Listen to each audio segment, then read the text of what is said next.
Hey everyone, JT here. Hope you all had a wonderful holiday season. We decided to do something a little different for this episode because I wanted to make sure the whole team could just completely take the holidays off and spend time with friends and family. So instead of our usual polished 20-minute videos, this time we're unlocking one of our Patreon exclusive Deprogram episodes for everyone to enjoy. If you haven't heard of the Deprogram, it's the podcast I run with Hakeem and Ugopnik. We've got over 150 episodes now. We cover current events, theory, historical liberation struggles, all sorts of good stuff. We've also had on some amazing guests, including Richard Wolff, Hassan, Madeline Pendleton, Brendan and Noah from Blowback, Alan McLeod from Mint Press News, just tons of really cool people. So I hope you enjoy this little holiday treat from all of us to you. If you'd like to support the show, you can get a bunch of cool perks, including dozens of bonus episodes just like this one, at our Patreon linked in the description. If not, we release 3 totally free episodes every month on all the major platforms. So, without further ado, please enjoy our suffering as we review the CIA Masterclass. Howdy, y'all. Welcome back to the Deprogram. We've got another special episode for you today. This is an exclusive for all our sweet piggies, not for those commoners out there. No. We keep the premium slop for you. Big money. You may remember... VIP. Massive cock. I'm just going to let him finish. There's no point in trying to talk over it. You gotta talk over it. You gotta talk over me serenading their ego of being big money motherfuckers. Okay? I'm gonna pan you. You're got listening to the right, this, me to the you're left. so fucking rich. You're listening to this, you are manifesting so much. You're manifesting so hard. You've manifested so many beautiful things in your life. Balkan and drug you're magic. so nice that you have provided a little bit of money for the three of us, which is very good. That is all the giving back you need to do in life, okay? Don't do anything else. Just continue grinding and giving us Patreon money. That is Exactly. I love a Balkan club manager. You go think. Seriously though. Welcome. Pay entrance fee and I Thank you, dear patrons. Thank you, dear patrons, for your patronage. We truly couldn't do this without you. And because of you, because we respect you and love you, and God damn it, do we hate you because you made us do this. You might remember that a while back we listened to the CIA's podcast hosted by one Walter and D.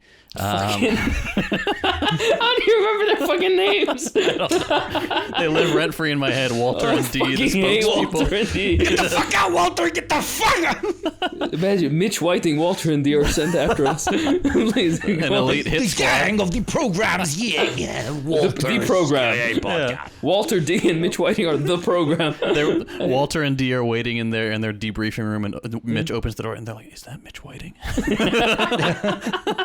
Oh God, the lure. I love this. Anyway, dear listeners, Program this dick in your ass. we saw that my chest hurts. the CIA. Oh no, we saw the CIA has not just a podcast anymore; they have a masterclass, and as we all know, masterclass is a Masterclass, much higher level. This is for fancy people. This is for real people, like MKBHD, George W. Bush, Madeleine Albright. Ever heard of them? Now the CIA. They're compiling all the war criminals. Let's see who Netanyahu's gonna be next. How to carry out a genocide. Honestly. Nightmare blunt rotation, bro. Yeah, fucking hell. Oh, But yeah, so we decided to listen to the CIA's masterclass for you. We paid actual real life money to get access to masterclass because you can't do this a la carte. Jesus Christ. But we got it on a Black Friday deal, so we rigged the system. But Friday truly was black. it was the bleakest of days where What is I Black opened Friday? If you say you're black, they give it to you on discount. No, it's where the cops, all the cops of the precinct go out and they just arrest as many black people as they can. So fucking stupid. All right, deal. It's like the Purge, but only for black people. Oh wait, that's every day for black people in America. Oh my god. Oh, hang in there, comrades. Hang in there. Yeah. All right, so here's what we're gonna do. You know by now this is a very professional podcast. We've made some notes that we want to touch on. I'm gonna cut in the actual. So we have like 10,000 words worth of notes. It's kind of insane. So I'm gonna slot in this much notes in the edit on a fucking overpriced YouTube video. I'm sorry for interrupting you. Please. You're good, homie. You're good. So I'm gonna slot in the edit the actual clips of the CIA Masterclass. I'm going to let them introduce themselves here in a sec, so you know who you're Brace dealing Hi, with. my name is Ugopnik. It's very... Oh shit, we're on podcast. If they don't know who we are by this point, and they're paying for our Patreon, I don't know what's going on. No, All it was right. my instinct because you were like the CIA agents and... Oh, of course, yes, naturally. That's gonna be heartbreaking when you guys reveal that you're just my handlers and I've just been talking to you the whole time. Just compiling that. Every episode's another 100 pages on the FBI file. You keep it's the long con to get me to say something you can put me in jail for. Okay. Have you the long con excuse you? I can't go 20 minutes. All right. So here you go. I'm gonna let the ghouls introduce themselves. The three of us had a front row seat to history being made. I was at CIA for over 30 years, and I think about the life lessons from those experiences every day. As a former undercover CIA officer, I've learned a lot about human nature. And it's served me well in the private sector. I don't think there's anything that catalyzes relationship like the potential that if you don't have each other's backs, people will die. It doesn't get more real than that. This class is for anyone because much of what you learn at CIA is applicable to everyday life, to your career, to a business you might work in or run. You need to know this. In this class, you'll learn how skills acquired in the CIA can help you build better relationships, How to communicate better and navigate risk. And how to use critical thinking to make better decisions to more effectively get what you want. I'm Michael Morell, former Deputy Director of CIA. I'm Don Myricks, former Deputy Director of CIA for Science and Technology. I'm Brian Carbaugh, former Director of CIA's Special Activities Center. And this is Masterclass. My favorite part is like, I learned a lot about human nature, especially so how dumb. when they don't breathe for 2 minutes, they die. That if you put a gun on a toddler's head, the dad does whatever you want him to do. Human nature. I think that was the most disappointing thing right off the bat. They're just like, this is a masterclass about the CIA and how you can do better at work. It's like, We are so cocked. Masterclass, the whole operation doesn't even have enough balls to be like, we will make you into a manipulative piece of shit, and you're gonna fucking like do fucked up things, brother. Let's go. No, it's like better at office. You better Amanda at from office. HR will listen HR. to you more. Yeah. Fuck it. but all that stupid stuff aside, the dramatic intro, oh my God, it was perfect. So like a minute in, Bush's CIA dude, Michael, I think his first name is, I forget already. He recounts an obviously fake story, right? So he's on Air Force One. Air Force One, flight level 330. Air Force One, Washington Center, good evening. Aircraft crashed into the Pentagon, sir. Do we want to think about scrambling aircraft? Oh, God, I don't know. New type of war. That's what it is. I was President Bush's intelligence briefer in 2001, so I was with him on 9/11. As we were returning to Washington that evening, remember we were flying around the country, Secret Service didn't know where to take him. I looked across the aircraft and I saw the president's military aide. He was looking out the window on the left side of the aircraft, and he waved me to come over. So I did, and he said, look out. And I looked out the window, and there was an F-16. Air Force One, upon approach, escorts are going to peel off and stay airborne. Air Force One, copy, thanks. The F-16 was so close, you could see the pilot, and in the distance, you could see the still smoldering Pentagon. You see the smoke still coming from the Pentagon. And then he said to me something that literally still sends shivers up my spine. And in fact, it just happened right now. He said, do you know why they're there? And I said, no. And he said, they're there in case someone fires a surface-to-air missile at us on final approach. Their job would be to put themselves between that missile and the President of the United States. Wow. First of all, who just has surface-to-air missiles in the U.S.? Like, just hang out in their living room. Second Amendment, baby, or whatever. Like, what do you mean you? But Black also, Friday, bro. I got like 3, dude.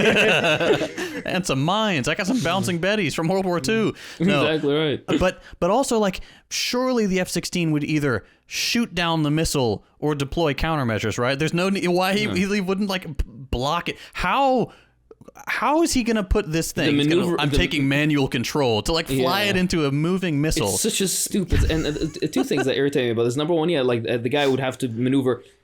Firing the missile would actually like. Anyways, it's just stupidity. It's self-evident. But even what's more irritating is like, there's like 6,000 official and like unofficial landing spots all over, literally all over, right? The entire intro is so needlessly dramatic. They have these like long panning shots over them. There's a shot where they're like fiddling with the pen in their hands, hunched over, like it's the Chess World finale or something, right? It's the SpongeBob Hall Monitor episode. Or dun, really? Dun, dun, dun, dun, dun, dun. He's just looking.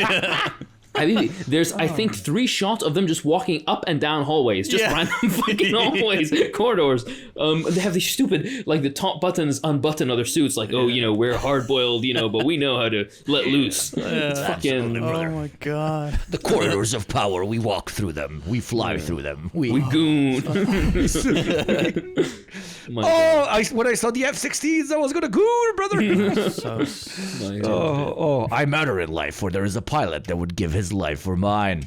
I love a part at 159 when they're like serious and they say, I don't think there's anything that catalyzes relationship like the potential that if you don't have each other's backs, people will die. I was listening to that, I was like, dude, you work for the CIA, no matter what you do, people motherfucking die, motherfucker. I was thinking that too. I was gonna say, when he said that shit, the actual quote was like, nothing catalyzes relationships like if you don't have each other's backs, people will die. It doesn't get any more real than that. And I'm like, brother. Okay, do you know what other fields that have this exact same thought path? One of them that's based on one of them, not so much, depending on the context. Emergency medicine is one where you have to have each other's backs or somebody dies. But also terrorism. Terrorist organizations also think like this. This is a platitude. This is a useless and performative, like needlessly dramatic vibe that doesn't suit any office work. You're pushing paperwork, all right? What the fuck could you be doing? That's the, what's it called? The first point. And the second point is, I don't know if you guys noticed, but on the side bar of the video, there's like a My Notes segment. And then you can put like timestamps and write notes as if it's a fucking lecture. Sophisticated, yes. Oh my god. So stupid. That whole platform, man, is cursed. And there's probably some decent masterclasses by some like professionals of this or that field, etc., etc. But the fact that they have so little self-control when it comes to what type of goals they will platform is kind of strange, honestly. I think anything politics, diplomacy, political science, like anything in this sphere is civic, anything is garbage. From what I've noticed, we've seen several of them at this rate, and not one of them has been good. Maybe one of the people were like doing music mixing or whatever the fuck is good, but at this rate, tangible. Yeah. My God. Is this our third? Is this our third masterclass? I think we so. did Third Bush or fourth or something. Yeah. Bush. Did we do Hillary Clinton? Yeah, we did. Yeah, did we do Obama as well? No, we had the documentary that he made. Oh, that made was us want to bad. kill ourselves. That was really Obama was horrible. But no, which was also like a bonus, by the way. Yeah. It was, this is a classic representation of like, probably the intention originally was decent, but then they got some extra private money in there that wanted to go above and beyond just creating educational content. And then they do the usual, now we got to segment the fucking market.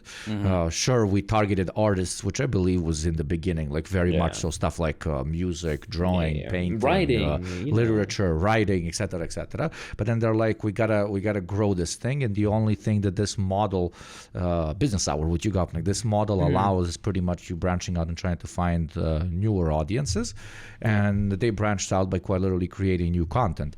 And some of this content, I guess the market demographic was called absolute pieces of fucking shit. And that demographic is covered by these quasi-political analysts, commentators, or people who have the real lived experience of burning down Colombian villages. Like, okay, this is going to help me with HR tomorrow. I would pay so much money. If it was real, you actually people go into their job tomorrow, sit down across their boss, and they're like, your son is in a basement in a tub. There is a timer clicking. If it reaches 0 in the next 5 minutes, we will proceed to electrocute his balls until he fries to death. I want a 3% salary increase and a better parking spot right the fuck now. My God, I love it. And plastic water cups for the cooler. The paper ones get too soggy. Oh my God, JT, you're saying? I was saying I would pay so much money to have been a fly on the wall and listening to them just absolutely shit talk. Like, why are we here? Why, like, why did they drag us in to do this? This is so stupid.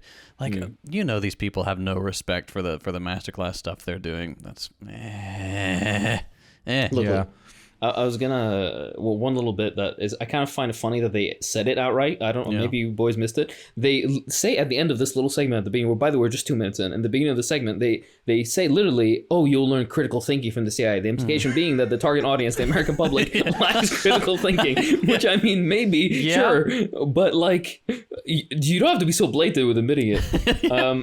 At the 2-minute 43-second mark, they made or forced them to coordinate, saying that this is Masterclass together. I cannot, like, my spine compressed by the sheer force of the cringe that I felt with 3 grown adults doing the equivalent of the Walmart wage cut milestone celebration where they're like, oh, we hit 10,000 sales, woo, and they all do a dance. They force them to fucking do a dance. Habibi, I don't know. Power Rangers like, oh, racism. Yeah, exactly right. It's a little side tangent on wage cut activities. I say this in the most endearing way possible because people are forced to do this, including, by the way, in medicine. Sometimes they try to get us to do coordinated shit. Every single time they've tried, I walk the fuck out. Yes. I would sooner lose my job than do the fucking cuck dance team building that they fucking want me to do. Fuck. Oh my God. Scalpels in, everybody. Don't get me started. God, I will kill myself. 2, 3. Jesus. By the way, after this little bit, right, they have this cartoony bullshit intro where they depict the 007 thing. They depict the 3 very white people. That fact was not lost on me. It's 3 white people. One of them is a token woman. They do this 1950s ass Batman stunt thing. Like, he kicks some like figure that's scratched out, and it goes like all cap, big letters like pow. Scratch that because most likely this person was a person of color. There's like a suitcase that opens up, and then there's a keypad, and they start tapping on it like they're solving nuclear codes or something. They shake hands with the president, and all the rest of the intro is the worst Metal Gear editing you could ever imagine. Do you know in Metal Gear 2 where you have the letters dissolving downwards, right? The very nice, cool edit had the very intro of Metal Gear 2. That, but in the, like, oh, we have a Fiverr guy and he has only like 2 days to work on this and he has other projects, so let's just get it out. That equivalent, essentially.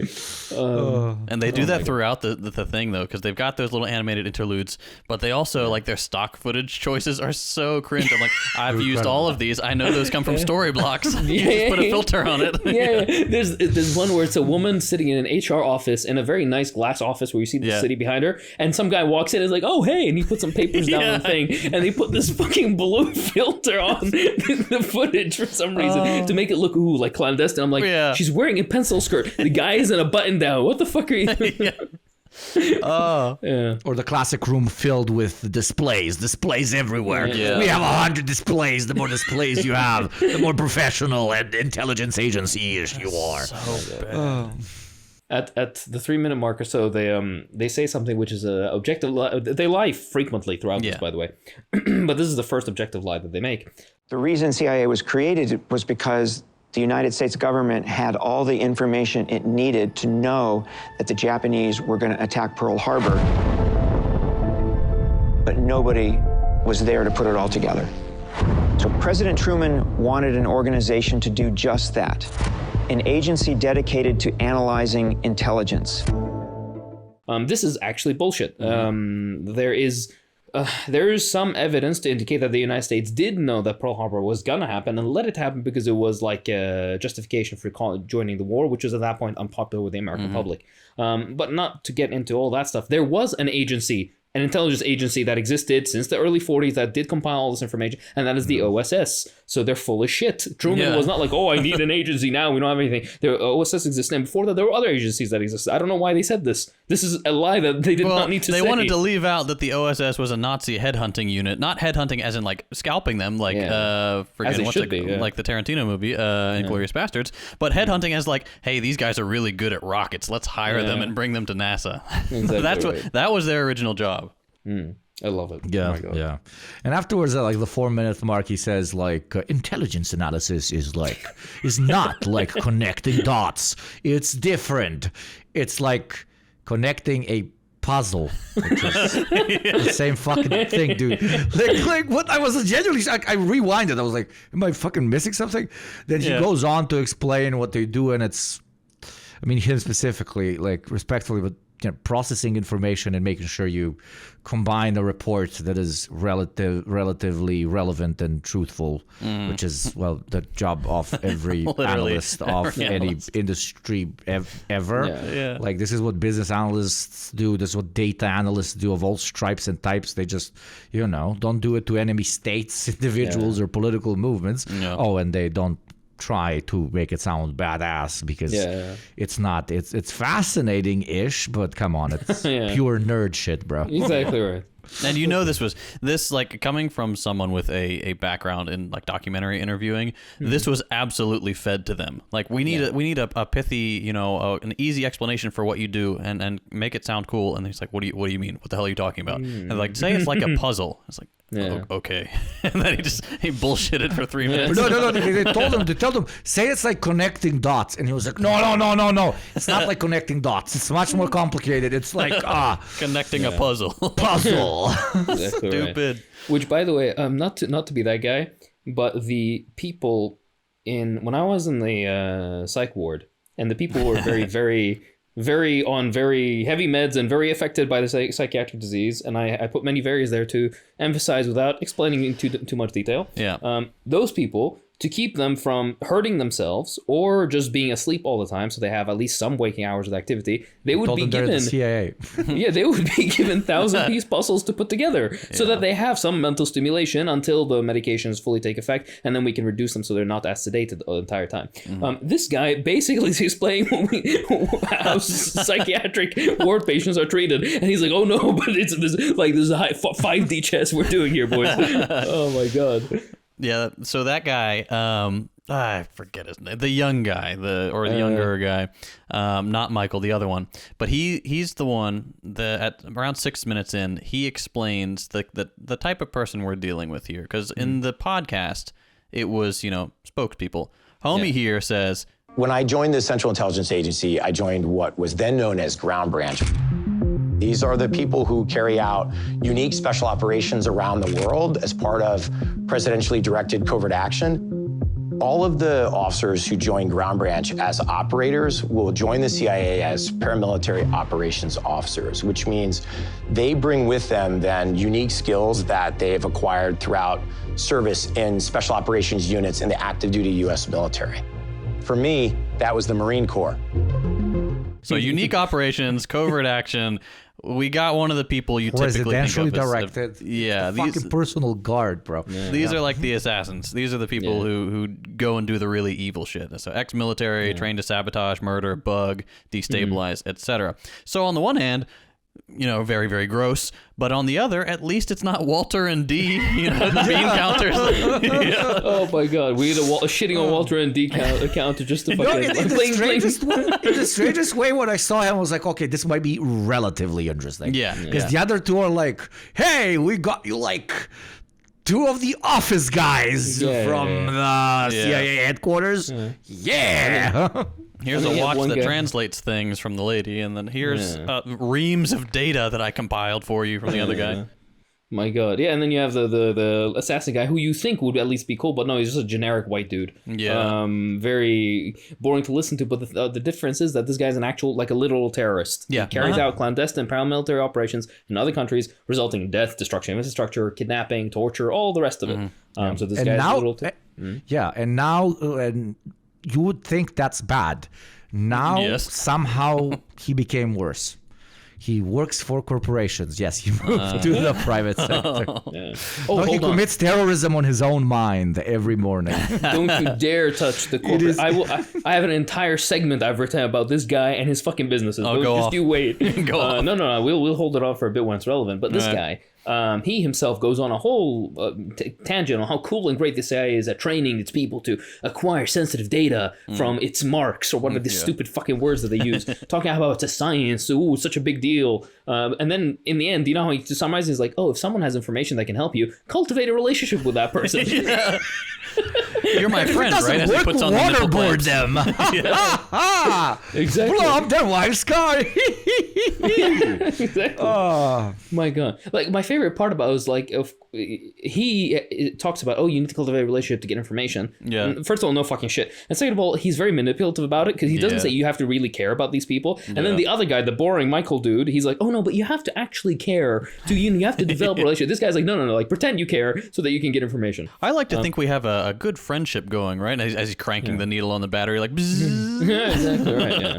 Now, could you please tell me what the lock combinations are for where you keep the lock- numbers, Mason.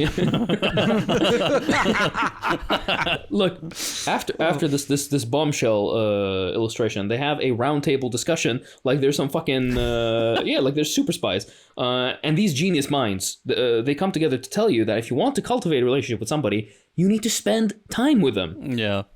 One of the most powerful principles of the human intelligence business inside CIA that I think we've all seen is that sacred relationship between the case officer and a human agent.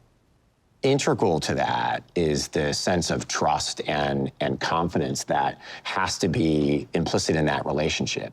So the first thing I'd say is be patient. That's exactly right. I think if you try to rush it, then you don't establish the basis of trust to have the deeper conversations, right? That's something that's more than superficial. And that just takes time on target. Yeah.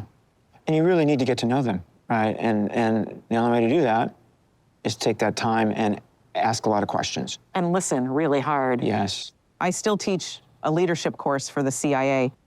One of the things I know that we teach in classes is wait, why am I talking? And waste, why am I still talking? Right. We'll wait some more. That's right. And it really emphasizes, and that's what we're doing in the class. We're emphasizing that to really get to know somebody, it's not about you waiting to say your next 3 words. Exactly. Your goal here is to not have this relationship be transactional. Right. Because transactional relationships are not the types of relationships I think are going to add value, regardless of how you define value. So seek to have that relationship actually be something that's built on a real foundation. Who would have fucking thought? Who would have thought that you need to sit with another human being and just exist in the similar space, maybe make some fucking small talk, and then they'll kind of, want to open up a little bit more to you. But Yeah. They like unironically say you have to listen to people when they talk. Yeah. I'm You like, know- holy shit. I never thought about this. Like, is this masterclass for serial killer psychopaths? Yes. I Like, wish I oh my God, when they scream, please let me go. Don't cut off my balls. They actually meant it? What the fuck? I was just listening to a new My God. Shakira song. Shakira. I wish I was kidding when I tell you. One of them literally says, the woman, I think she's like, oh, you need to remember to listen really hard to the other person, as opposed to what? As opposed to not listening? As opposed, what the fuck? What are you trying to impart here? What is are you teaching basic human interaction? Yes. My favorite part about this is that some dumb fuck middle manager, some guy named Kyle, probably, sorry if the Kyle's listening to this, he's gonna watch this and then start to feel, ooh, he's some super spy. When he talks with fucking Bob from accounting, he's gonna remember to listen really hard, and then he'll get also really hard because of I stopped telling my wife, shut the fuck up, bitch, because I realized it's not actually a pussy thing to do. It's actually very Chad and CIA. I love it. Christ. My favorite is this modern dialectic between Plato and Aristotle continues. they continue to talk about how to know if somebody might be lying to you. Now, I'm going to impart these nuggets of wisdom, all right? go on. You sit at my feet, and I'm the Buddha imparting this knowledge onto you. You know somebody might be lying to you through verbal or physical cues. Oh, my fuck! Who would have thought? Shit. Wow. Oh, my God. How else could you tell? Boys, if you're unsure of the information somebody's giving you, and he may be, or they may be, disingenuous, maybe you should double check the information. Whoa! I'm fucking cooming. Oh my god! That was the moment when it was like at least waiting for him to say something obviously disgusting, but relatively. I mean, we're Give us an anecdote, cis boys. Yeah. We watched the fucking action movies. We have been propagandized by them, so we are immediately associated with something cool. Why am I over-explaining the ideology of finding violence cool? It's because it is. But no, jokes aside. And here I was like, but if they continue to lie, they don't give you the truth. I was expecting he's going to do something like physical violence, or like, how do you intimidate someone without the use of physical violence, just with a threat, etc., etc. But obviously that's not going to exist on Masterclass, so it just continued being bullshit. Even though deep down in his brain, he's like, if the cues are there that they're lying, then there's 10 fingernails that can be removed, so you know that they're for sure lying. People may pay money for this shit, I swear. Yeah, like you didn't need to hire the CIA for this. You could have gotten any middle manager to tell you these things. Yeah. But then it wouldn't be cool. Yeah. Hey, well, the guy who's been working at McDonald's for 2 months at the local branch, that dude probably can tell you. That guy probably has more direct and relevant business experience than these people. Yeah. The customer was lying, I could tell. He said I didn't put ketchup on his burger, but I did. I double-checked it. I checked the security logs. Oh my god, the fucking OSINT. He's just scanning on the faces, finding where he lives. Oh my god. Enhance. I called in an F-16 to defend this McDonald's from him returning. Oh, you don't like my ketchup? I'll turn you into ketchup. Jeez. All right, so around 13 minutes, I became obsessed with figuring out what the Black Ops guy's bracelet says, because they keep cutting to like his hand with a pen, and like it'll be in a different, like at a weird angle. I'm like, what does it say? What does it say? But as far as I can tell from piecing it together, it's something about first priority and option number 4. So a quick Google search only comes up with the 4 gospel tools, which are God loves us, sin separates us, Jesus rescues us, and will you trust in Jesus?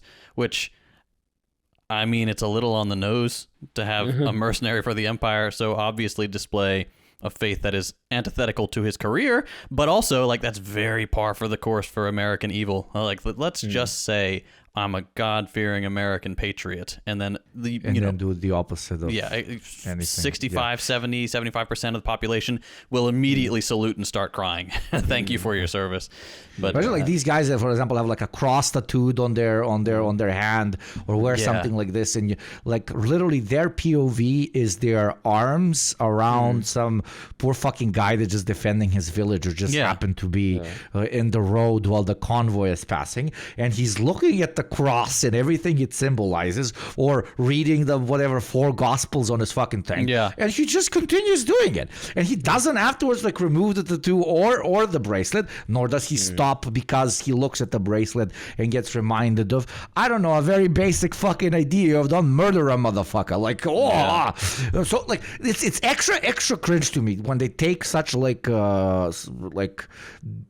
huge leaps in trying to be the good guy, but only aesthetically, quite literally. Yeah. It's American evangelicals are ideologically inconsistent with their faith. What? No. Oh my God! The number 1 largest supporters of Zionism, who want to likewise see the greatest Holocaust of Jews known to man once Christ comes back. These people? What? But I scream Deus Vult, bro. It's so cool, bro. Exactly right. It's like these people are like, oh yes, we are people of the cross, we're God fearing, and then a Catholic walks in and they're just like, they fuck his ass. God forbid an Orthodox comes in and is like, what's this Muslim doing here? Anyways, so the entire segment with this guy is he's very clearly full of himself. Yeah, that's the nice way of putting it. He refers to himself and the group of chuds he's amongst as leaders, which is incredibly cringe just in and of itself. So I just wanted to look at his name is Brian, by the way. I forgot. Brian, thank you. Brian. Yeah, biryani. I looked Albanian biryani. I looked at. Oh, he might be Albanian. I knew I didn't like something about it. And of course, it can't be the mass murder and pillaging of third world countries. No. It's because he's Albanian, mother bitch. Sadly, he has an Irish last name. Damn. So one of the very few rare L's of the Irish. Yeah. So anyways, I looked him up, and he's the CEO of something called Andesite, which offers cybersecurity solutions for businesses. Their entire list of staff is basically former weapons industry people, CIA people, people from the American military. And how did it start? Well, through millions of dollars of venture capital from something called Red Cell Partners and something else called General Catalyst. If you were to check these up, then you're going to see that these are companies owned by his buddies, which are CIA, NSA, or government intelligence personnel, all of them. And they're all on the board of all each other's companies. So they're just basically like cross-pollinating through the connections that they have. This is corruption. Yeah. This is fucking corruption. This guy made connections through the CIA, probably used government funds or government to start his own private shit, and then just fucking jump ship. This is Yeah, they're just selling a couple generations old tech, probably. Yeah. It doesn't even have to be. It can be brand new, but it can be doing 100% the same as like other 17 companies that are sucking on the tit of the American military industrial complex at the same time.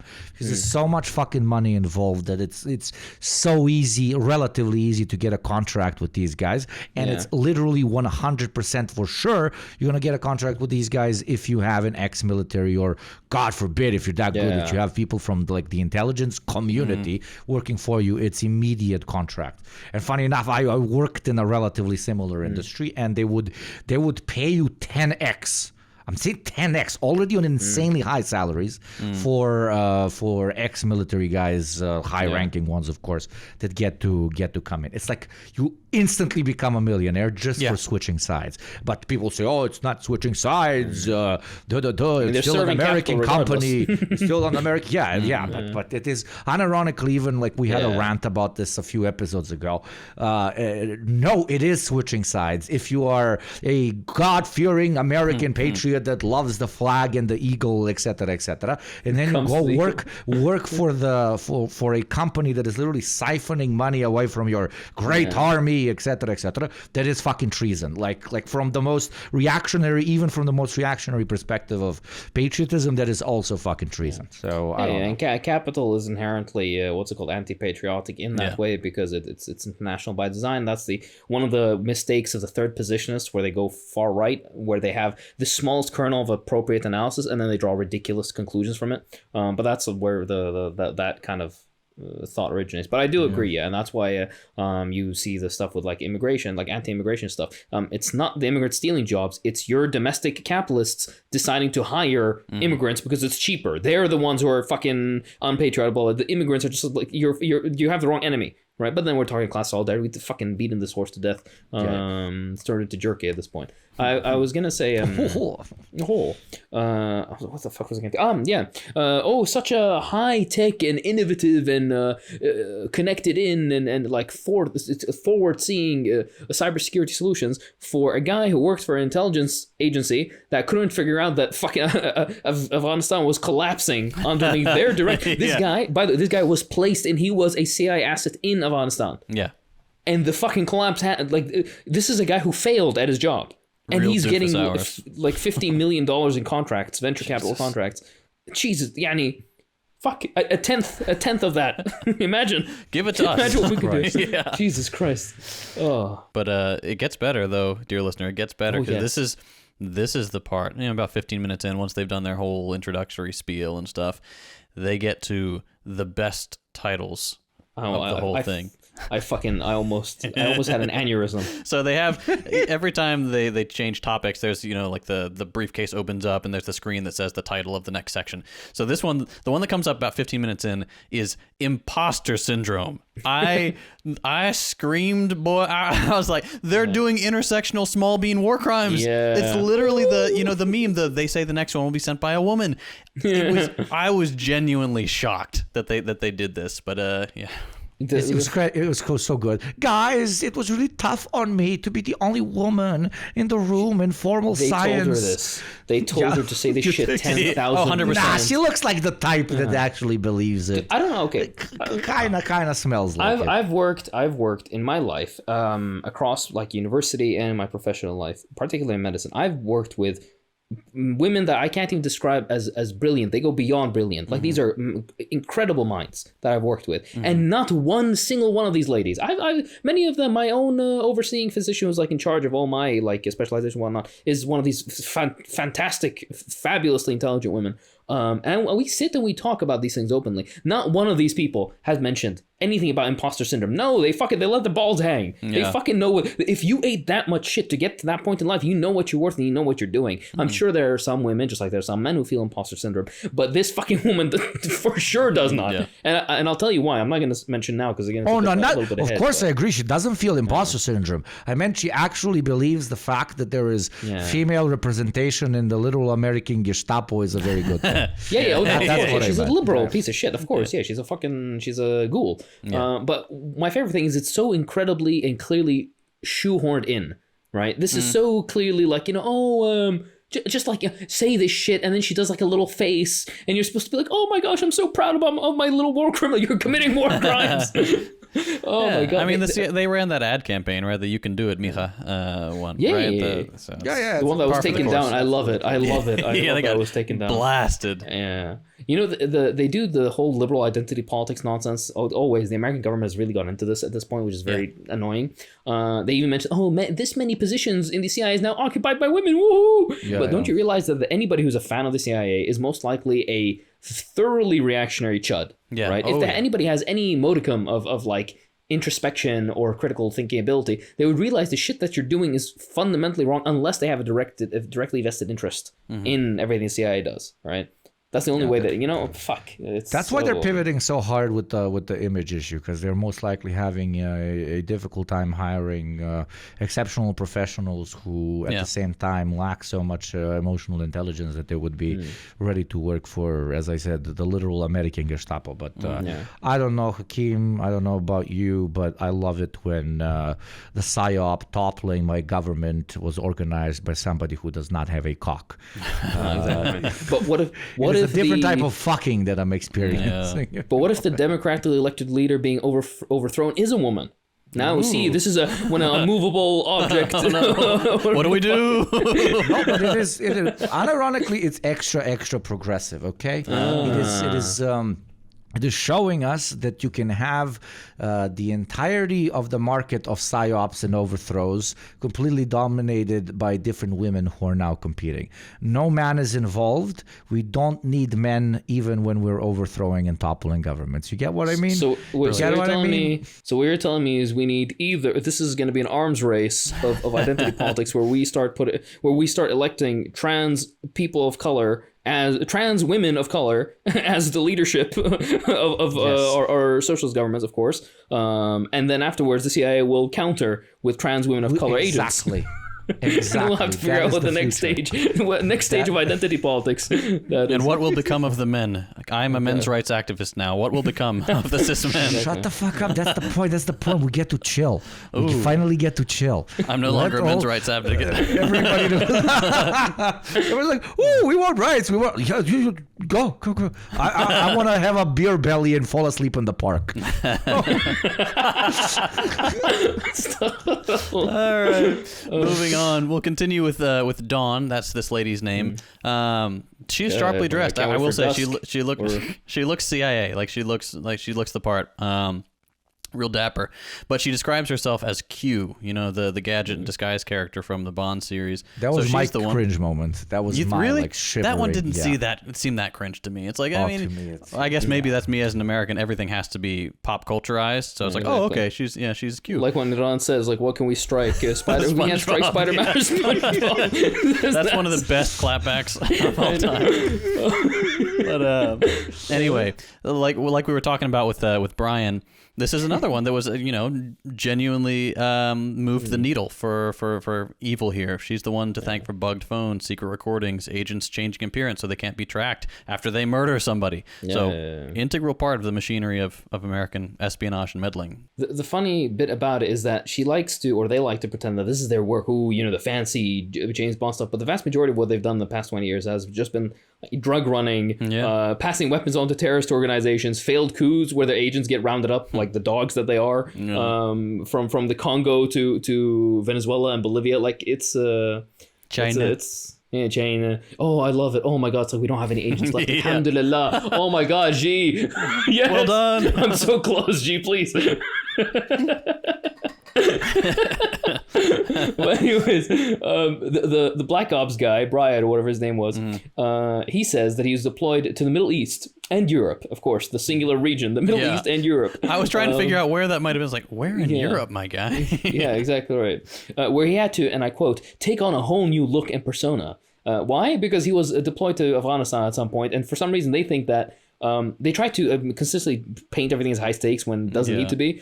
If he's deployed in Lebanon or Bulgaria or wherever the fuck, nobody's going to recognize this random guy who looked completely different when he was in fucking Afghanistan, right? And also all white people kind of blend together after a while when it comes to, I was imagining him literally like going, because it's sorry JT, but it's like a kind of an American thing where it very often comes from a good place, but they really want to like integrate themselves in whatever place they go to. I'm not talking about the military, but with the military probably it happens on steroids. But the second he said this like a theater drama kid but with murdering people thing, I was just imagining they tell him, like they give him a fast briefing and he's like, today you are dropping in Turkey, and he's like in Istanbul and he starts walking around and he's going, oh, baklava, oh, chest hair, oh, come let me slap you or something. I don't know why. Hey buddy, inshallah you have a good day. Yeah, exactly right. Don't you love Ale? I love. Oh God. Sorry, but it's so. And then he goes to Boston. He's like, oh, vodka, very nice. A bit wife. Like, what the fuck? Yeah. No, but it is, and this is something that I find funny because he's trying to describe something very clear in a very nebulous way to avoid just saying what it is. He describes having to act differently without alerting suspicion in new environments, and how like this is supposed to be some James Bond skill. What he's describing is code switching. Yeah. Things millions of brown and black people do in the US all the fucking time. I'm sure some white people have to fucking code switch. This immediately stuck out to me when he was saying this. I code switch. When I'm abroad, even sometimes I have to fucking do this shit. This is not a Superman skill. Right?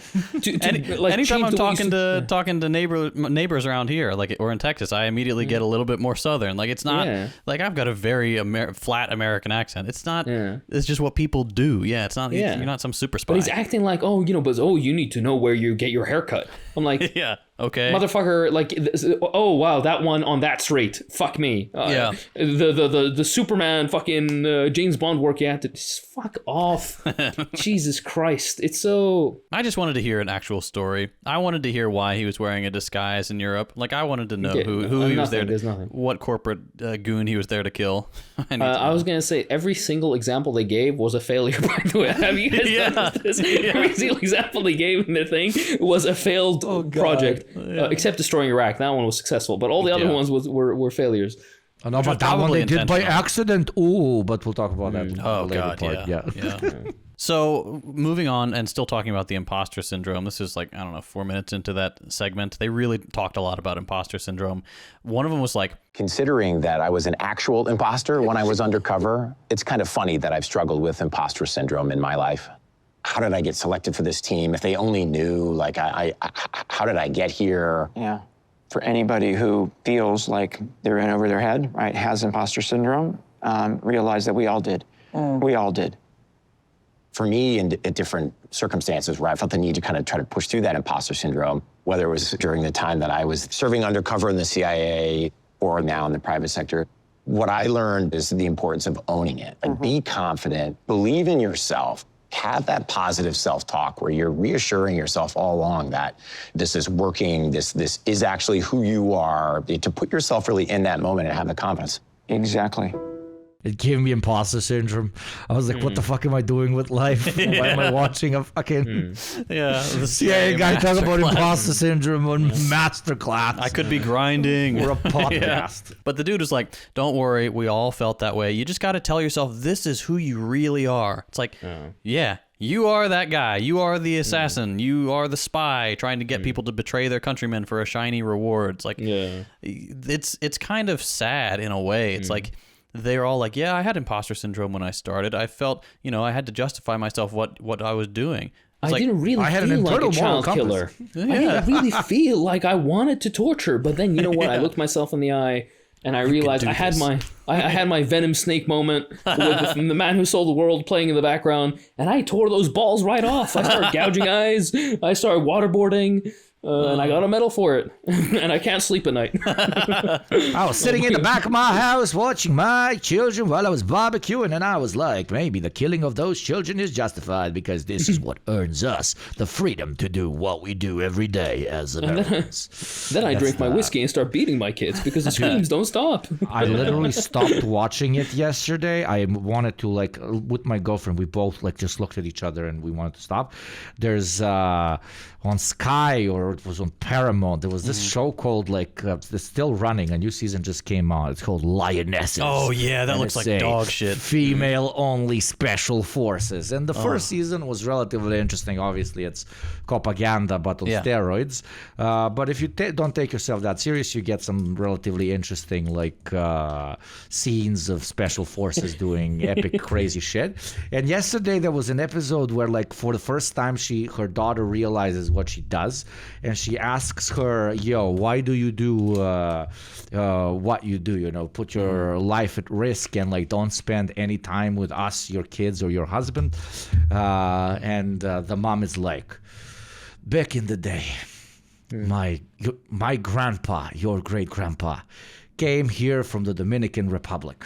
And immediately World War II, when it started, he immediately enlisted.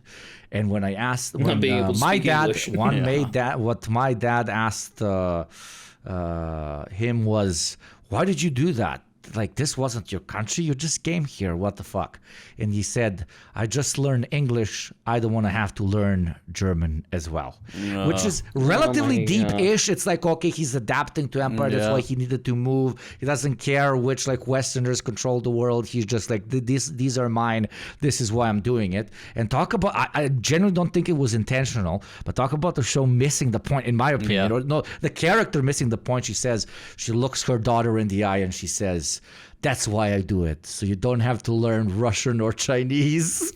Oh my god! Oh, I literally turned it off. I was like, "What the? Like, you missed the whole point of what you're like." I don't think even the writers realized what they did, because they wrote to the grandpa relatively well, because the grandpa was like, I just like, and then accidentally they self-sabotaged. Yep. Maybe the problem is that there is any empire. That's what then you don't have to learn on your life. You're missing the point. You're missing the point. It's American policy that Americans should know only 0.8 of a language. Right? Oh, that's why.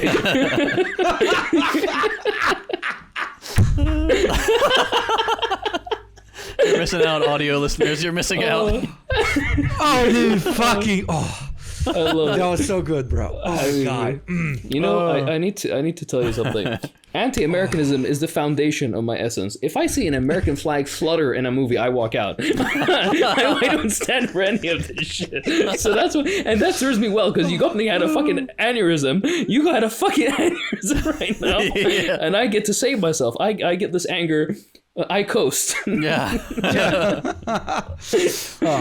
unfortunately the opposite. I get like some sort of masochistic pleasure of doing the Leonardo DiCaprio meme, like there it is, of finding like pure 100% unadulterated State Department propaganda, like the shit they hit, like the jolts you so hard you don't you get ED for like a week, you know. It's like, makes you get up and recite the pledge of allegiance. Oh my god! Did I send you boys the picture? I saw that on a truck the other day. Somebody had the whole. Now I'm going on rants, but I don't care. I think because sorry that I'm on the roll. We were taking a small pause here, dear viewers. Today I'm watching a completely different show. It's not going to to be as long as a story. But basically, it's about an alt-right guy got killed. They are blaming this black journalist from CNN who happened to be there. And it's a whole big conspiracy about like alt-right groups controlling the government and being influenced by billionaires to do stuff. But midway through the show, everything is going relatively okay. And, they're talking about, information manipulation, stifling up racism in the country and other stuff so that people don't look at the real problems and so on. And then all of a sudden there's a scene where one of the good guys, the good cops, the FBI guy that's protecting this guy, they're sitting and, the guy is asking him, why do you do this? Why are you hunting this billionaire that funded these like very, very powerful right-wing conspiracy nuts and militant groups, et cetera, et cetera. And he's sitting there, he's like, takes a sip of the whiskey, and he's like, my younger brother, 10 years ago, he started getting on these online forums, started getting radicalized. At one point, he lost all his friends. He borderline didn't even talk to me. He called me, you're either a part of the cabal or you're a fucking sheep because you work for the FBI. Literal truth, but okay. And then he's like, and then he got killed because of that extremism. He ran with some hardcore Antifa types and he attacked a cop and got shot 5 times. And that is why I fight extremism. Yes. That's a brilliant. I'm gonna what a fucking kill him. remarkable. I'm sorry, show. but right, you got the that. So a show about right wingers that murder people, but they needed to put in about also Antifa very bad, and my brother was killed by cops, so I joined the FBI. So I became a cop. So I became a cop, but because my brother died because he was Antifa. It's Antifa amazing. equals Nazi because it's the same thing. You are the guys like, fighting the Nazi and the Nazi. In the United States, it's like there's some unwritten requirement that you must, if you say something bad about Nazis, you have to say something bad about communists or some flavor of left-wing activism. It's just so tiring. Oh, it's so dumb. Sorry for the tangent. I had to get it off my fucking heart because wherever I look, I see brothers being killed by cops for being Antifa, and I see Americans speaking Chinese. No. God, I fucking jeez. Let's continue, shall we? Because the next subtitle or the next header for the masterclass might be even better than Imposter Syndrome. You know what it was, dear listener? You know what it was? Speak truth to power. I actually laughed out loud when this title came up. I was like, they're twisting the meaning of the phrase here, just basically to be, I had a boss and I had to do my job and talk to him. I was like, oh, come on. So at this point, you know what they're doing, right? They're just it's a woke rebrand they're trying to pull here. Yeah. Dude, I lost it when I said this is the framing. He had to tell Obama that they were losing in Afghanistan in 2013. When I was acting director, I had to look Obama in the eye and tell him that we were losing in Afghanistan. Yeah. Throughout 2013, we were having a series of meetings with the president and his senior advisors so that he could make a decision on what the U.S. troop level should be in Afghanistan. Obviously, incredibly important issue. I was asked before one of those meetings to be prepared to share my own thoughts. So I spent a lot of time with my analysts and my operators and came to 2 views. One view was that we were losing.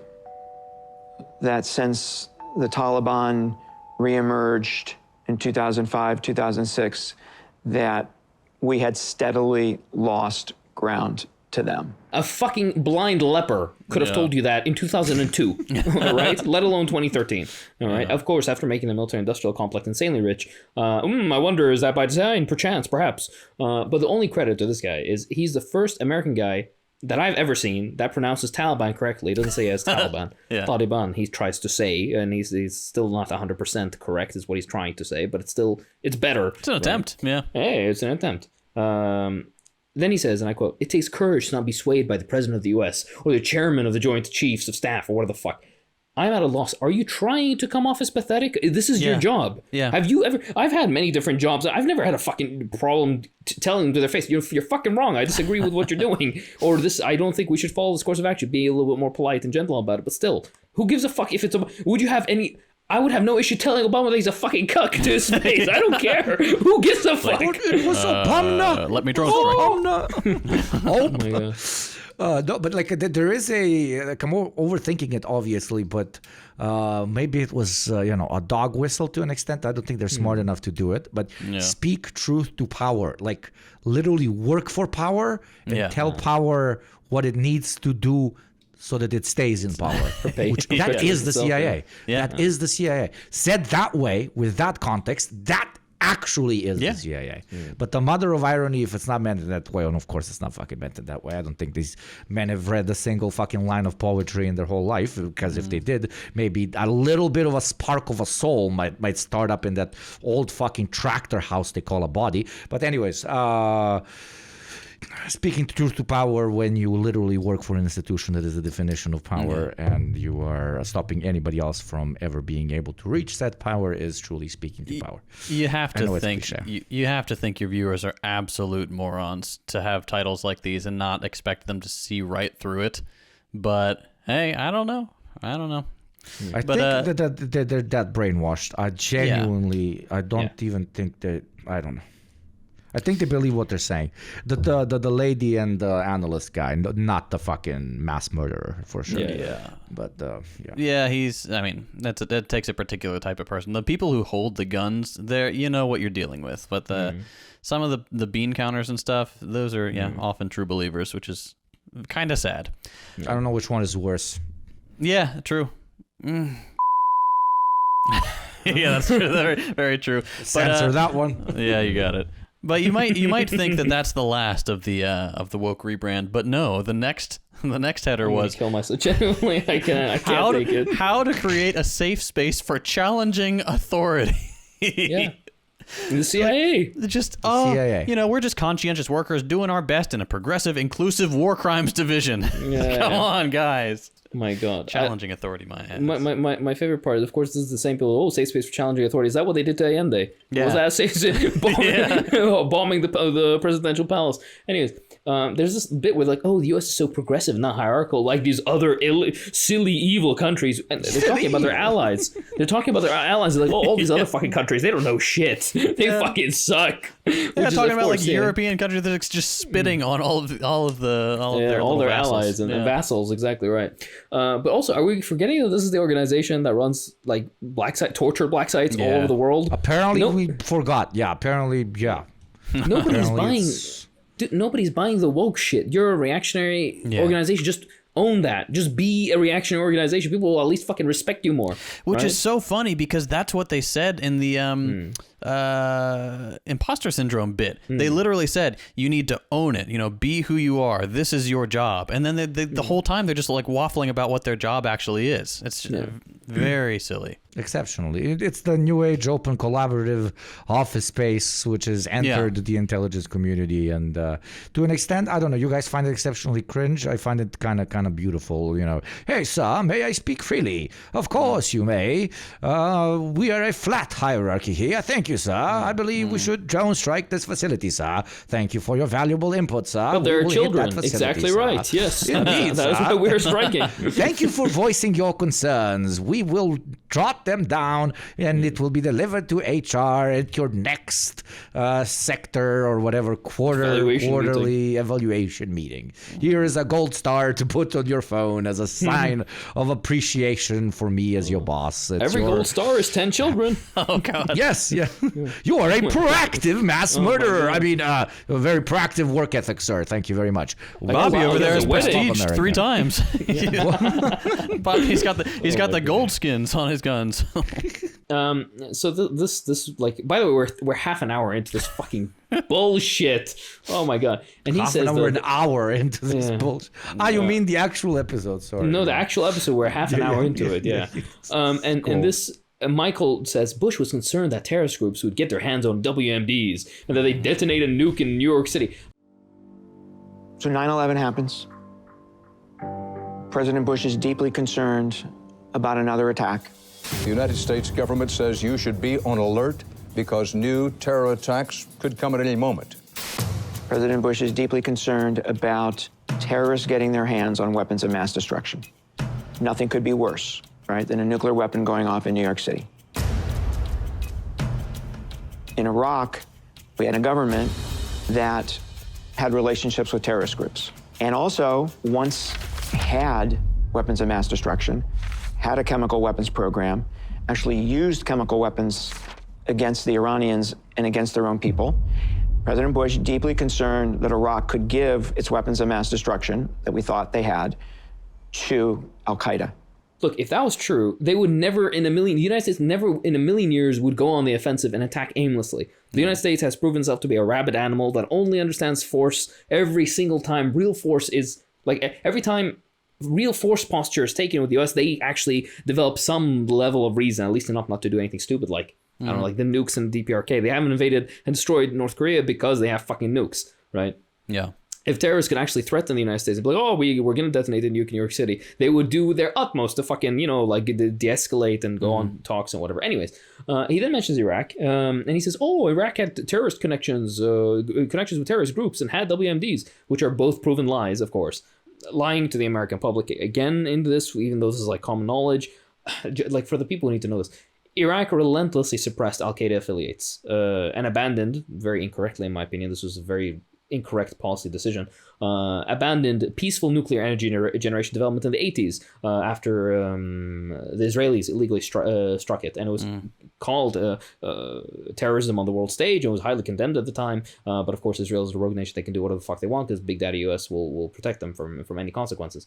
In the government files, Iraqi government files that were seized by the United States after the illegal aggression invasion in 2003, the minutes and various transcripts and other data captured of the Iraqi government makes it clear that in private Iraqi government meetings, they continuously comment on the fact that there aren't WMDs, the programs are dismantled. Saddam himself is quoted as, we cooperated with the resolutions to make it clear that we do not have WMDs. It's 100%, we all know this. We have nothing left. Like, we have nothing at all. And the example they use in their bullshit like newspapers that are sprawled across the screen, in the edit, is chemical weapons used by Iraq during the Iran-Iraq War, which were given to them or sold to them by Germany and the United States. Number one. And number two, which was a weapon also used by Iran against Iraq at the time.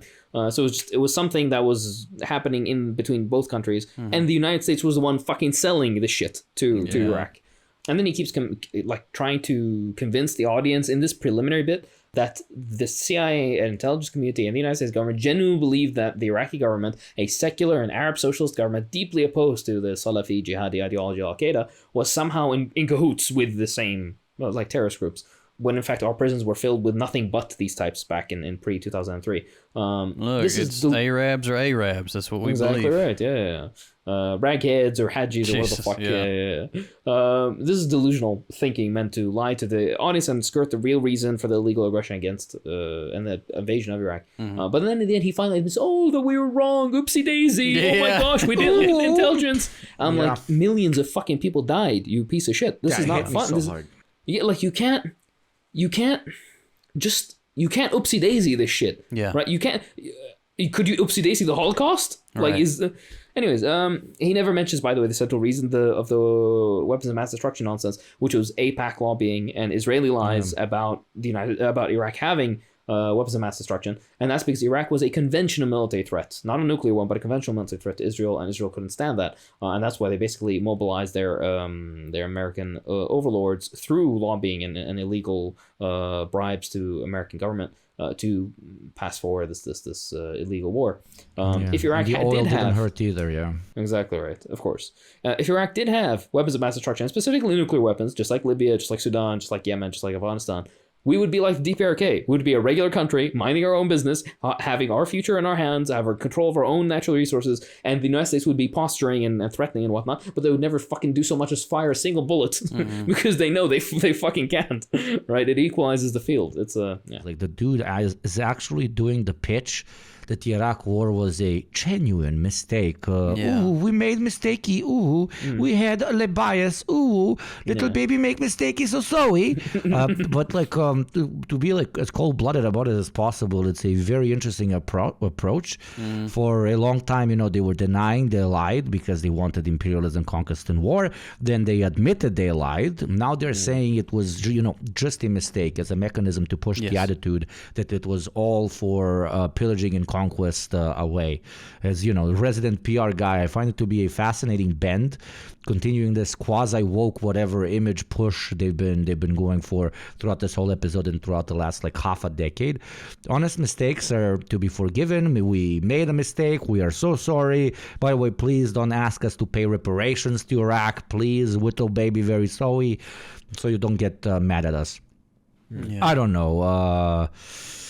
The classic fuck my life chat, I accidentally killed 1 million people moment. And the insanity about it is that it kind of works. It kind of works. Like the population, the citizenry, not to generalize, of course, but here we're kind of in the generalization business. In the States, I feel like doesn't really want consequences for actions. They want people to just admit they did a bad thing.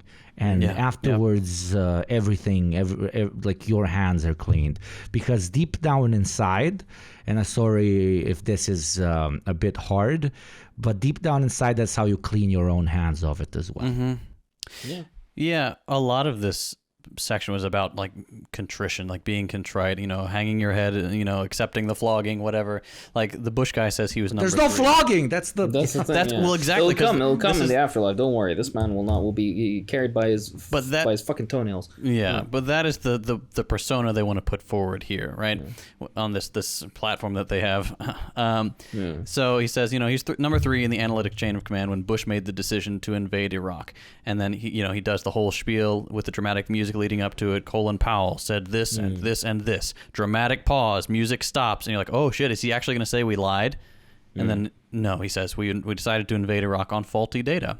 Shrug, oopsie. I was the number 3 on the analytics side of the agency, and had we gotten that right from both a collection and an analytic perspective, maybe we wouldn't have gone to war. So that's something that I have to carry with me the rest of my life.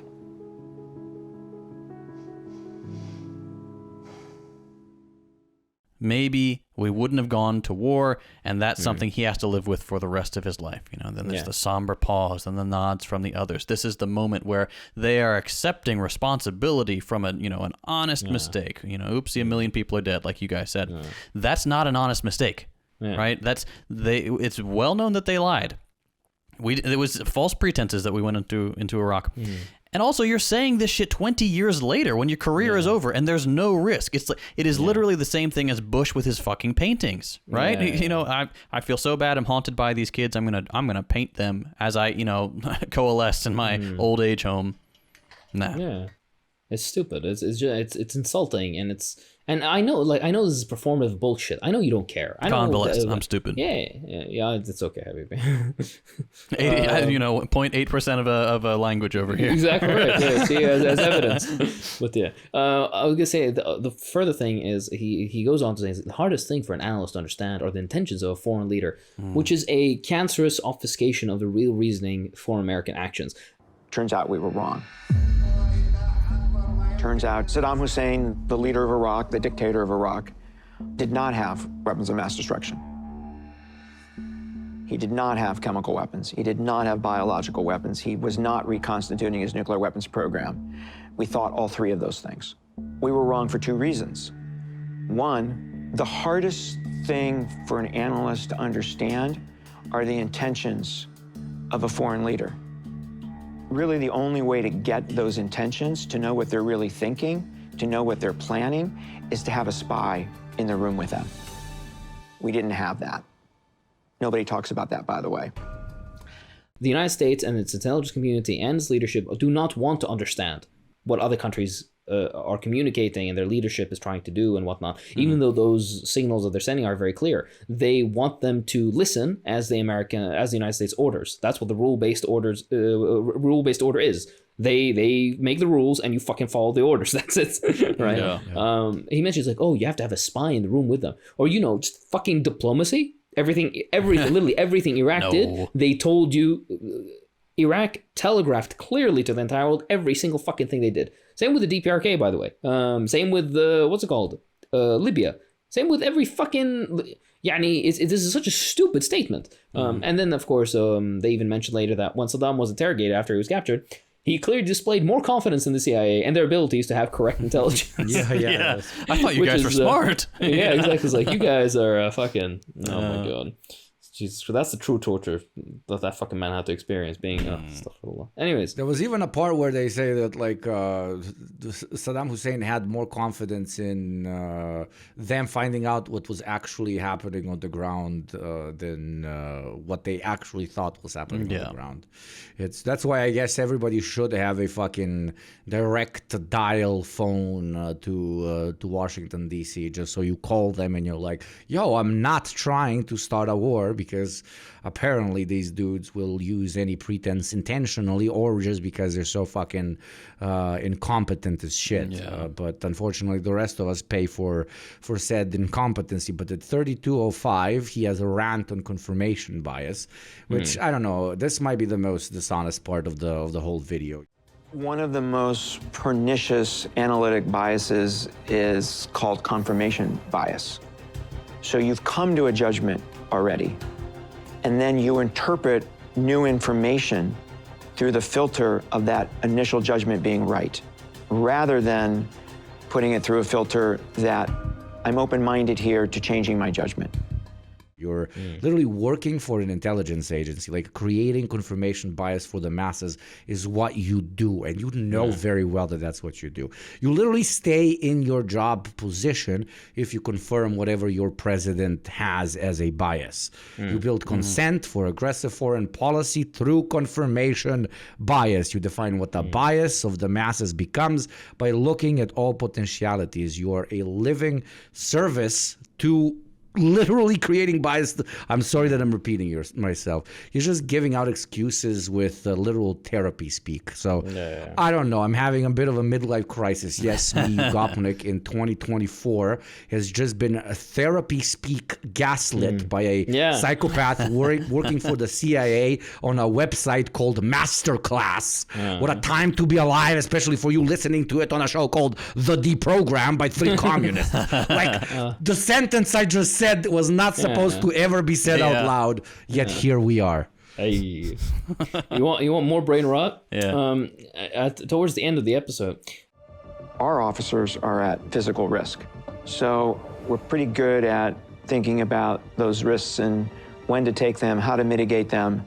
CIA is uniquely skilled in risk management because we take so many.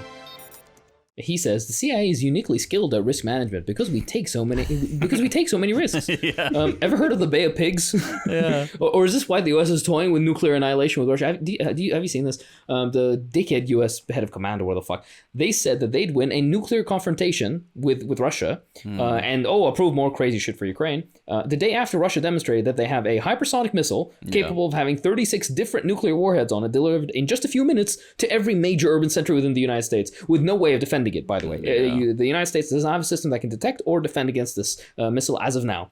And these people are saying, we'd win a nuclear confrontation. These are the people who are saying, we are great at risk management. I think it's a, winner takes all kind of system. It's like, we risk everything and we either win or the world gets fucking blown up. And then part 1 ends and clearly shows unintentionally that they're in the camera setting unintentionally shows that they're in a cringe spy set where they have empty notebooks in front of them, like as if they're supposed to be jotting notes down, and sitcom coffee mugs, which are completely empty. It's not like they drank something and then at the bottom there's a liquid. No, it's just an empty, unused cup. As a prop. Very, very dog shit. And also like a cultural jab, like it's insane. They actually, like I found out from this thing, that a spy museum exists in the US, which probably exists in other countries.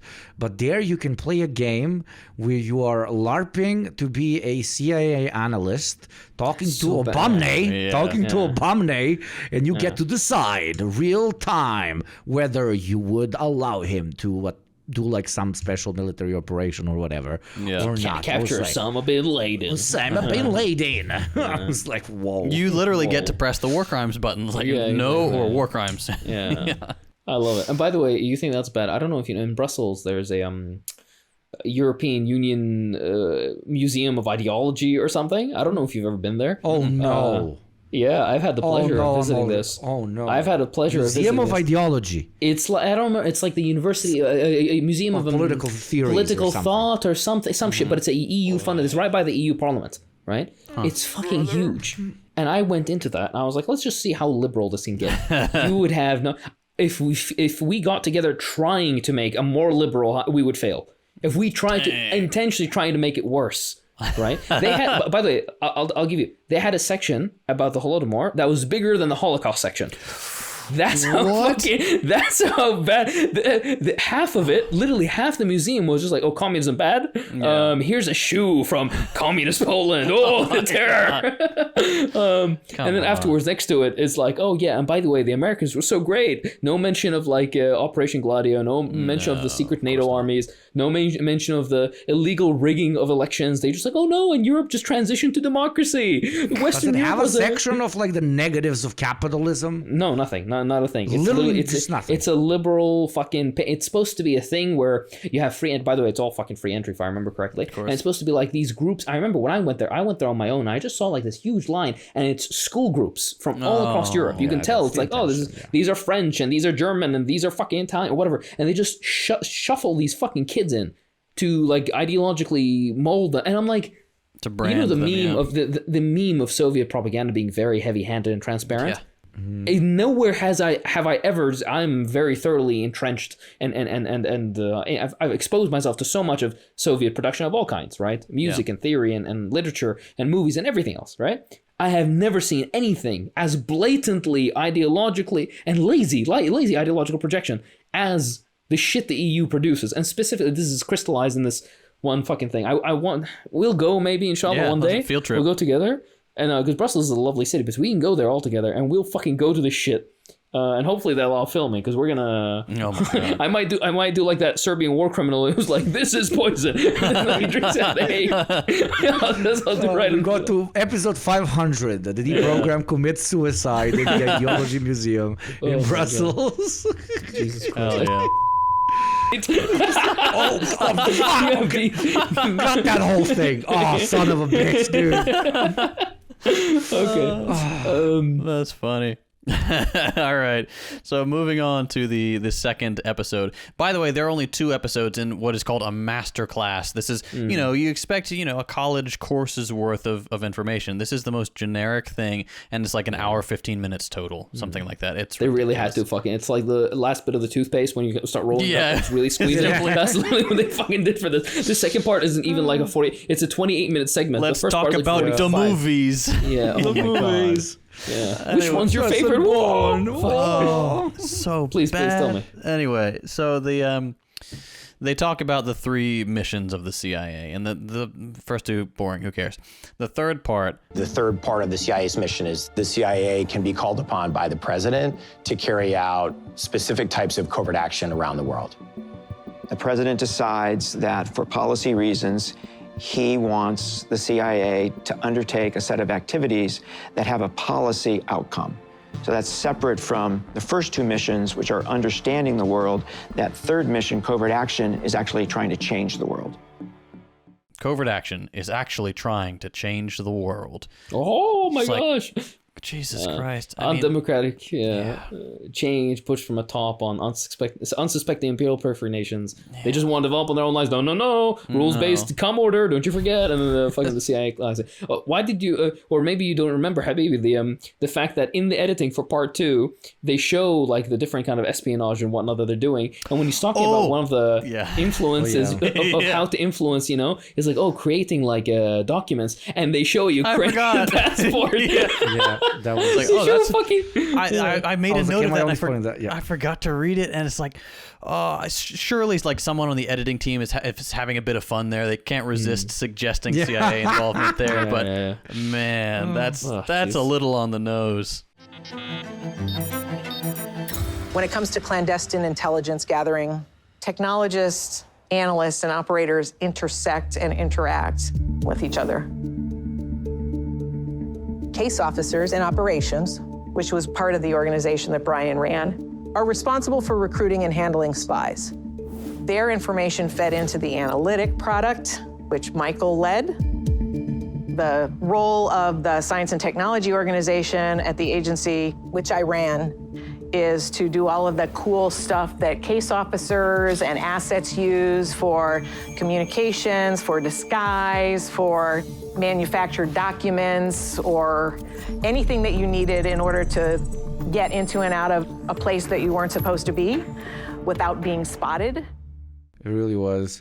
And then it kind of switches to like Dawn talking about why she's in this industry at 325 JT. Oh, yeah. So the she literally says, I wanted to make people's lives better with technology. I became an engineer because I wanted to build things that changed people's lives, right? I wanted to make people's lives better with technology. That's my button. That's the thing, right? After I finished my undergrad, I moved to Southern California to work for TRW. It was an aerospace company. Ended up going to Jet Propulsion Laboratory as a part of NASA. And then I got recruited to build command and control for the entire Army. And because we actually delivered systems that work, came to the attention of a Navy admiral and ended up at the Defense Information Systems Agency. We built command and control that was used in Desert Storm 1 and 2. And changed the way warfare is done. And then I decided that I needed to get back into industry because I felt like I wasn't staying current enough, and I love technology. So I went to work for AOL and ran product tech there. And in 2014, I was hired as the Deputy Director of Science and Technology for CIA. One of the last steps before coming on board was a critical interview with CIA Director John Brennan. So it's impressive how arguably the only place on the planet where you have people working for the army or for an intelligence agency actually believe the shit they put out. In other places, it's nationalism, patriotism, supremacist attitudes, or the basic need to feed your family, so you go work for them. That usually lands you in these types of jobs. Does that make it better? Probably not, but it makes it at least a little bit more honest. And enemy you can somewhat respect. The American has to go through so many ethical loops in order to explain to himself why he's in the, let's be honest here, killing industry, that it takes away almost any respect that could have for them from the get-go. It's one thing when you're in it for the wrong reasons. It's a totally different one when you don't even know why you're in it in the first place. And then at 340, she just casually drops, like so casually, it's terrifying, that she helped create like massive space targeting missile systems, and she said it, which changed the way war is done. Yeah. With a little Only smile. 20 seconds. Jesus. Yeah. 20 seconds after she said she got into this industry to make people's lives better. If I was a psychoanalyst, I would be losing my mind. Yeah, she smiles. She's like, oh, I'm so proud. Yeah, she make really people's was. lives better. How did that even get war. edited? 60 seconds interval. It's in the same clip. How did somebody in the writer's room go like, guys, this is psychotic. We can't keep this. No. My God. No. She mentions like, I developed missiles. They were used in both Desert Storm 1 and 2. Nobody calls the second, the Iraq War Desert Storm 2, you stupid fucking... Anyways. Electric Boogaloo, Port 7. Exactly. Yeah. She smiles about like, her cumulative work was a direct result in contributing to killing thousands of civilians in cold blood. Yeah. Are you fucking insane? Yeah. Oh my, Jesus Christ. I guess, she thinks she's improving American lives at the expense of, savage lives. That's typical American exceptionalist garbage. They go on to talk about, talking to the people at their level, talking to people, like not using jargon so everybody understands, which is something that everybody in every industry does. These aren't CIA skills. It's December 30th, 2009, CIA suffered the largest loss of life since the explosion and bombing of the American embassy in Beirut, Lebanon in April 1983. This has been a deadly week at the end of a deadly year for Americans serving in Afghanistan. Today, the Taliban claim responsibility for a suicide attack on a CIA base. 7 CIA employees died in the blast. 7 CIA officers were killed when Khalil al-Balawi, whom CIA had thought was a collaborating agent, stepped out of his vehicle at Forward Operating Base Chapman, known as Coast Base in eastern Afghanistan, and upon being confronted by CIA security team, detonated a suicide vest full of explosives that he was hiding under his jacket. We thought this guy was working with us. We trusted him, and we were so wrong. And what I say to this is, don't want to get smoked. Don't be a war criminal in somebody else's country. Fuck you. Yeah. Yeah. I mean, they got played, and I'm surprised they brought it up, frankly. Like, they got played big time. And, like, how did this happen? We were so sure that he was our buddy, you know? It's just so stupid. But they... sympathy points. Yeah, that's the purpose of this. They're, they're washing their hands. But towards the end of the episode, Michael goes on a little dramatic, what's the word? Revelation.